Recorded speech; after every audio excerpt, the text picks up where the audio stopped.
भारत में रहने वाले उन तमाम भाइयों और बहनों को मैं सलाम पेश करता हूँ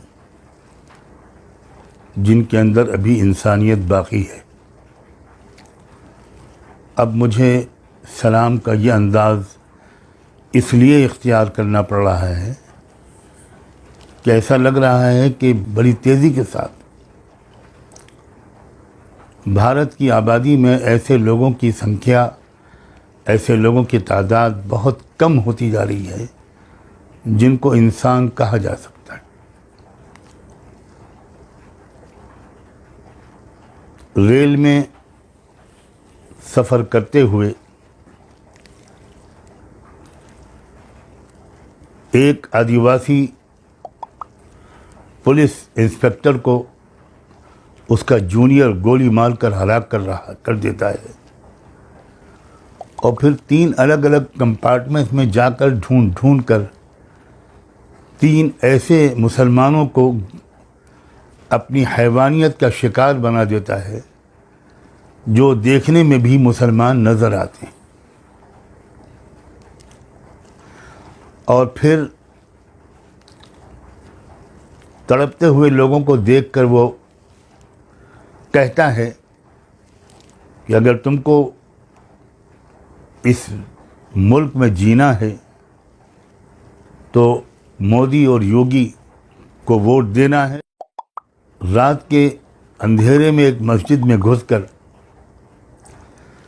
उस मस्जिद में एक नौजवान 19-20 साल नौजवान लड़के हाफिज़ इमाम साद जो वहाँ पर इमामत करता था उसे चाकुओं से गोद कर कुछ इंसान नुमा जानवर हलाक कर देते हैं। होम मिनिस्ट्री की रिपोर्ट आती है कि सिर्फ 3 साल के अंदर हमारे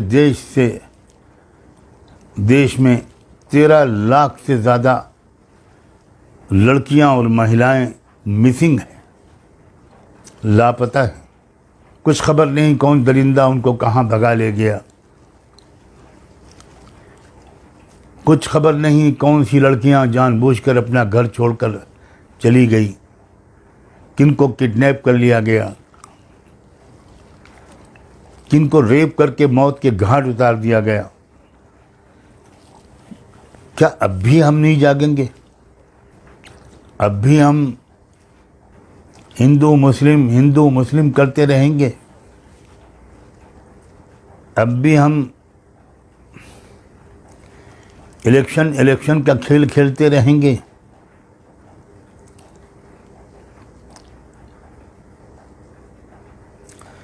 तेरह लाख लड़कियां और महिलाएं 3 साल के अरसे में लापता हो गईं। कितना बड़ा वाकया है ये खबर आने के बाद तो पूरे देश में ज़लज़ला आ जाना चाहिए था।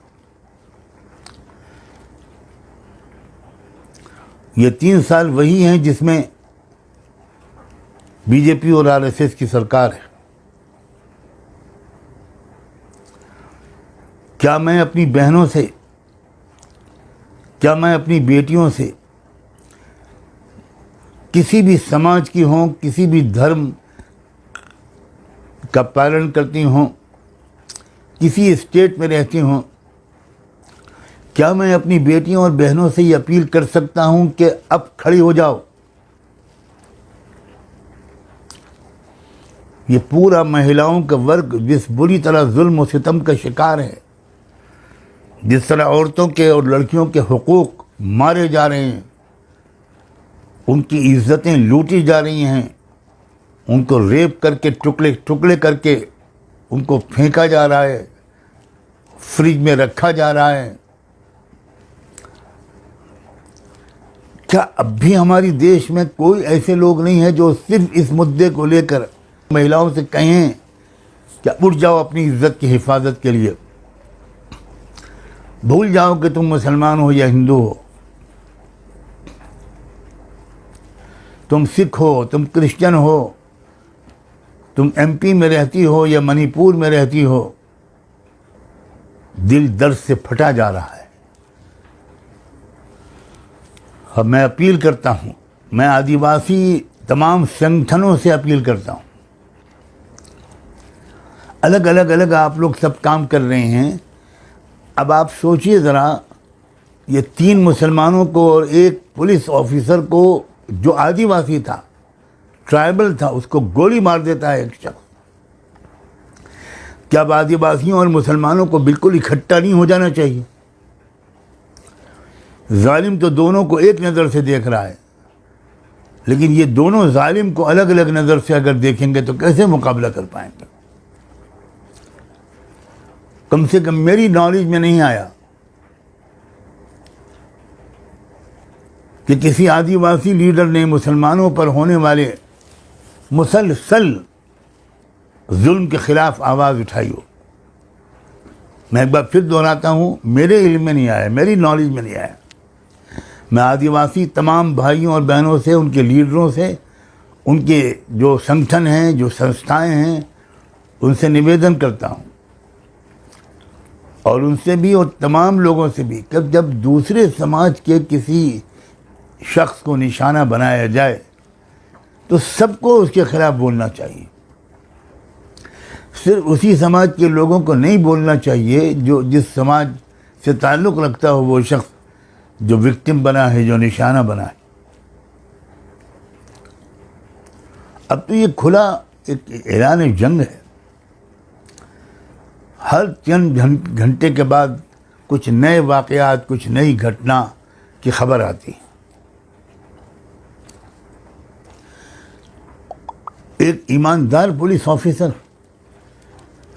जिसने जान पर खेलकर एक बहुत बड़े फसाद से बचा लिया, कई घंटे तक उसने उन लोगों को समझाया जो कावड़ियों का रूप धारे हुए थे। वो थे कौन, वो तो हम नहीं जानते, जानने वाले जानते होंगे या खुदा जानता है। कई घंटे समझाया कि आपको जो रूट दिया गया आप उसी रूट पर जाइए। उन्होंने जानबूझकर वो रूट छोड़ा और उस रूट पर आए जहाँ मुस्लिम आबादी थी, और एक मस्जिद के सामने वो ज़ोर ज़ोर से डीजे बजाने लगे और नारे लगाने लगे। इस नाजुक इस सूरत हाल को भी उस इलाके के एसपी एसएसपी ने बड़ी समझदारी के साथ, बहादुरी के साथ संभाला और मैनेज किया। और वो लोग नहीं माने तो बहुत हल्का सा बल प्रयोग किया, लाठीचार्ज किया। कोई और ऑफिसर होता या वहाँ कावड़ियों की जगह पर मुसलमान होते या कोई और होता तो गोलियों से 10-20 लोगों को भून दिया गया होता, सैकड़ों लोग जख्मी हो गए होते। और पुलिस ऑफिसर की इस ईमानदारी का इनाम उसको ये मिला, उसका ट्रांसफ़र कर दिया गया। क्या हो रहा है हमारे देश में, और ये क्यों हम लोग सब खामोश बैठे हैं? हमारे दलित भाई और बहन, मैं एक बार फिर कहता हूँ कि मुझे किसी शेड्यूल कास्ट के लीडर की तरफ से कोई बयान सुनने और देखने को नहीं मिला। हो सकता है कि मेरी जानकारी की कमी हो। वो यूपी की घटना हो, हरियाणा और मेवात की घटना हो, ट्रेन की घटना हो, जयपुर बॉम्बे एक्सप्रेस की, या कोई वाक़या हो, सबको बोलना चाहिए। अपने गुस्से का, अपने गम का इजहार करना चाहिए, और मिलजुल कर एक कोशिश शुरू होनी चाहिए। वी आर टू लेट, हम बहुत ज़्यादा ताख़ीर हो चुकी है।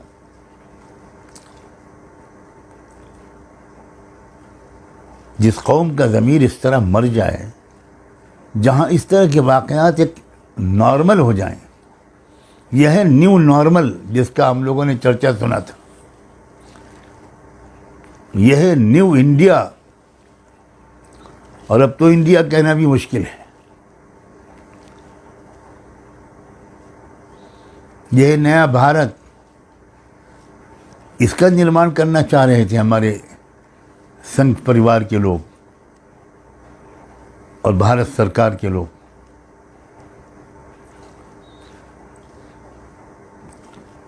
कितनी बदनामी हो रही है। हम जिस भारत में पैदा हुए थे ये वो भारत तो नहीं है, बहुत बदल चुका है, बहुत बिगड़ चुका है। आइए किसी तरह इस समाज को सुधारें, बुराई के खिलाफ आवाज़ उठाएं। मैं तमाम शेड्यूल्ड कास्ट के लीडर्स को, आदिवासी लीडरों को, उन तमाम संस्थाओं के सरबराहों को, तमाम ह्यूमन राइट्स के एक्टिविस्ट लोगों को इस बात की दावत देता हूं कि आइए हम लोग सर जोड़कर बैठें और एक कॉमन मिनिमम प्रोग्राम बनाकर किसी तरह इस देश की व्यवस्था को, इस देश की सूरत हाल को बदलने की कोशिश करें। मैं मीडिया के दोस्तों से भी कहना चाहता हूं कि खुदा के लिए ज़रा सोचिए, आप अपनी टीआरपी के खातिर क्या कर रहे हैं? कितना जहर फैला दिया आपने। मैं तमाम नॉन बीजेपी जो पार्टीज़ हैं, मैं उनसे कहना चाहता हूं, लास्ट चांस है आपके पास कि आप इस देश को इस कलयुग से निकालें, इस मुल्क को इस खतरनाक हैवानी और शैतानी चक्कर से निकालें। आप अपने इख्तिलाफात थोड़ी दिन के लिए भूल जाइए, आपस में एक होकर मुकाबला कीजिए।